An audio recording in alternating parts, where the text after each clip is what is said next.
Hey everyone, welcome to today's video. Welcome to the Gaming Daddy channel. Thank you very much for tuning in. So I pretty much got a message from one of my clan members encouraging me to come out of hiding. And, it's one of the jokes that I usually say is I like to hide in my little corner. But some of you know that I'm, in this process of learning game development and working on a small project prototype. And for me, any video game that I pick up right now, for the most part, 70 to 80% of my reasons for picking up that game is to actually understand and learn not only the mechanics and in fact in some cases why some of those mechanics were implemented. And today we're going to be looking closely using Outriders as the example, and we're going to be using the one mechanic of healing, which is actually a very critical mechanic for a shooter like this, because the incentive for you to engage in the combat is that you're taking out enemies, so you don't get to sit in cover for too long. The developers have actually tied some of the fun and enjoyment and benefits to you coming out of cover. Now, we can talk about it from a gameplay enjoyment side, but what is the benefit of it from the developer side of things? And I think that's kind of what I want to discuss today. So the people at, it's funny to say people can fly. The developers of People Can Fly have decided to go this route, and I think for a few reasons. Number one, they're a small team, or a team of 200. You may call it small or big. I think it's actually small for the the scale of the game that they've made here. But it's a decent sized team nonetheless. I mean, you have one-man crew making video games. It's insane. And so why did they go this way? Well, number one, there's the enjoyment that they wanted their game to have. And number two, I think it actually simplifies the healing mechanic for them. Now, when I say this, you probably wonder, what do I mean by simplify this healing mechanic? Well, they're making an RPG shooter that does have different parameters to it. You have enemy AI that shoots you. You have enemy AI that engages in melee combat. You then have boss AI that has different behaviors. So I think they decided to go this way because it ties into what their game's philosophy is, which is, we're gonna make sure that you come in and engage in the combat and not sit in cover, and then all of that good stuff. So why am I even trying to hack into their minds as to why they made this design decision? Well, the truth is simple. It's because I've actually learned something from it. So for me, I'm working on this tiny little project, and one of the issues that I faced for the longest time was a health system. I'll go ahead and show you right here. And the reason I faced the problem for it was because I just didn't really understand how I was going to implement the enemy damaging me. So I found some help. I found a tutorial that showed me how to create an actor that would pretty much destroy, my enemy. So I called it Damage Causer, and I've been playing around with it, and it's been really fun. And you look at this little, outline here. It's an actor that you can't see when the game is fired up, but you can see it now in production. And when my main character, caricature thing overlaps with it, it will damage me, it will reduce my health. So I'm going to walk towards it, and boom, my health is down. And then if I go back again, it will kill me. Okay, so you saw the way that worked in my own case. Now, the whole implementation is actually really simple. This is a child of it. This is not the main one. The main one is here, and it's damaging me for a value of about 50 base damage, right? So that's the base damage for it. Simple. I can reverse engineer this, and I can go ahead and create something that will heal me, and rather than destroy me, it will add health to me. And I learned that the concept of making the health system simple can work for your player, rather than having, my player have to deal with, oh, where am I going to go open up something to find a med kit. I just make a simple variation of healing. Now, this is simplicity at its best, and sometimes it can work for a video game. I mean, obviously, in the case of Outriders, it has actually worked. I mean, enemy NPCs, you get to still enjoy them, by engaging. You enjoy the game by engaging the enemy NPCs, whether you're playing, whatever style you're playing. Even if you want to play from cover with a sniper or marksman rifle, you still have to follow the incentive that they've set in place. Now, here is another side to healing mechanics that also, accentuates something else and follows the philosophy of the developers.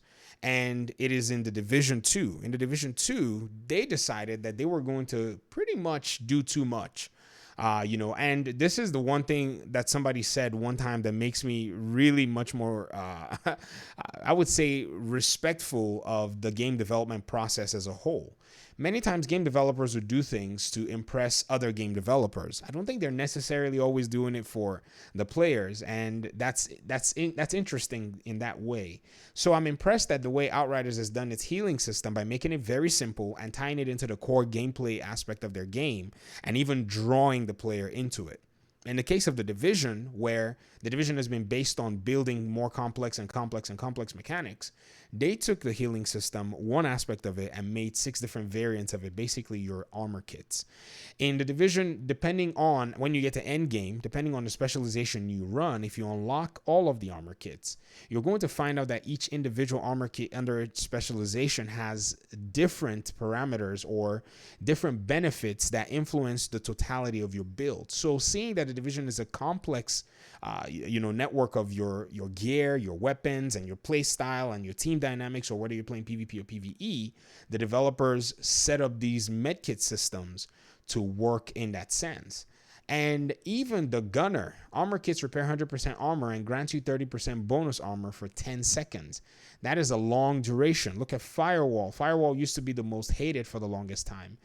It will basically grant you 200% armor and 200% health for over 10 seconds. This used to be one of the things people run a lot of in PvP, and I think people probably still run it. I don't know if I don't play PvP much, but I remember back in the day there was a lot of drama over this, specialization and the armor kit using. I think efficient was another thing people were using. One of my favorites is Survivalist because it encourages team play, and it says your armor kits repair over 5 seconds instead of instantly, but then it also applies to group members within 20 meters.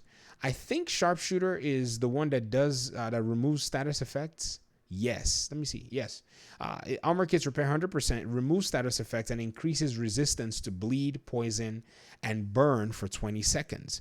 So you're going into one of these scenarios where someone's using a lot of the the exotic damage is what we used to call it from the Division 1. Here we call it all kinds of different, we call it hazardous damage, but anything that's not necessarily your bullet damage, is we called it exotic damage from the first game.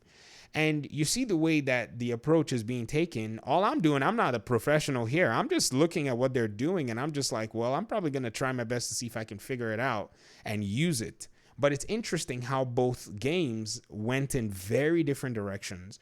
And yes, granted, one is more complex in its game design, and the other wants you to have a different experience while you're playing it. So kudos to the devs that actually did the Outrider system, because they also understand that, yes, they are a decent mid-sized studio, but having 200 employees versus 700 means you're limited. And so how you can make your design decisions work with your overall gameplay loop has to take some creativity, and even swallowing your pride and saying, we're not going to go through all of the issues in order to do this.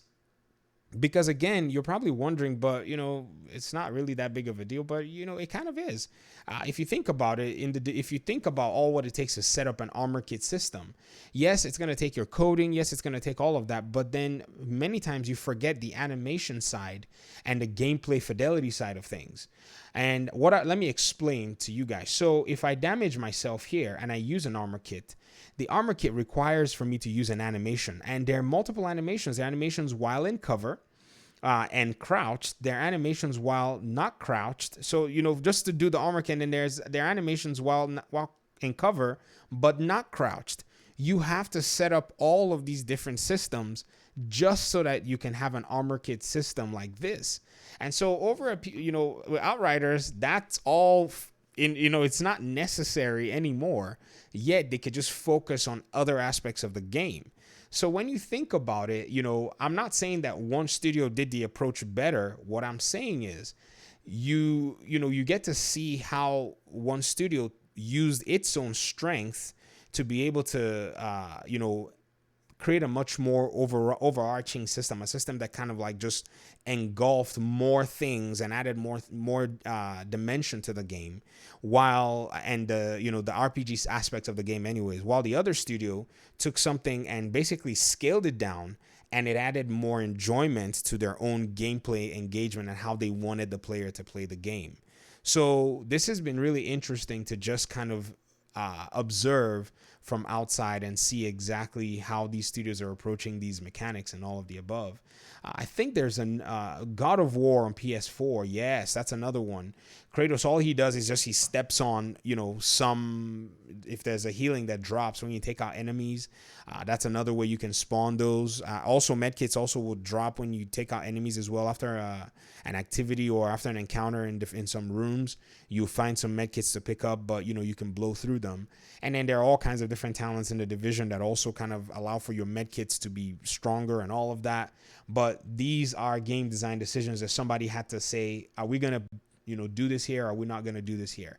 And when it comes to animations and putting all of that in a video game, you also have to deal with, like I said, fidelity, basically people not hacking or breaking your system. Because if you guys remember Survival from the Division 1, where you could use your painkiller and immediately drop the painkiller, and then still have it. So you gain the effect and also keep the painkiller or the medkit. That was a glitch that people were, using a lot of in the Division 1 survival mode, and eventually the developers had to patch that. That was something that, they probably added there, but they didn't necessarily think, if we had to have some slow animation going on, could it be that while the player is could it be that while the player is like putting on the effect of the thing, that they go ahead and quickly heal themselves, they go ahead and quickly stop the animation and still get the effect. And that was another thing that they got to see that, they needed to fix properly. So Division 1 having a different medkit system where it was instant, they didn't have to worry. So when they tried the survival versions, then they found out, this ain't working. So it's quite nice to be able to just, from the perspective of the outsider, say perhaps this is why and what decisions they made. But I'm going to stop rambling. I'll talk to you guys in another video. Let me hear your thoughts in the comment section. I'm going to continue with these. Actually, I have another video for the Division that I want to make in showcasing this. And, I think we're going to have some really interesting conversations on this. Talk to you all soon. Thank you so much for listening. Peace out.